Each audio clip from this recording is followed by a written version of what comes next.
اللہ صلی اللہ علیہ وآلہ وسلم نزول قرآن کے وقت بہت سختی محسوس فرمایا کرتے تھے، اور اس کی علامتوں میں سے ایک یہ تھی کہ یاد کرنے کے لیے آپ اپنے ہونٹوں کو ہلاتے تھے۔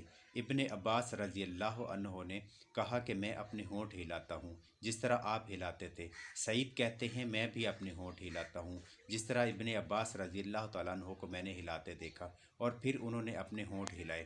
ابن عباس رضی اللہ تعالیٰ عنہ نے کہا، پھر یہ آیت اتری کہ اے محمد، قرآن کو جلد از جلد یاد کرنے کے لیے اپنی زبان نہ ہلاؤ۔ قرآن آپ کے دل میں جما دینا اور پڑھا دینا ہمارے ہی ذمہ ہے۔ پھر جب ہم پڑھ چکیں تو اس پڑھے ہوئے کی اتباع کرو۔ آپ اس کو خاموشی کے ساتھ سنتے رہو، اس کے بعد مطلب سمجھا دینا ہمارے ذمہ ہے۔ پھر یقیناً یہ ہماری ذمہ داری ہے کہ آپ اس کو پڑھو، یعنی اس کو محفوظ کر سکو۔ چنانچہ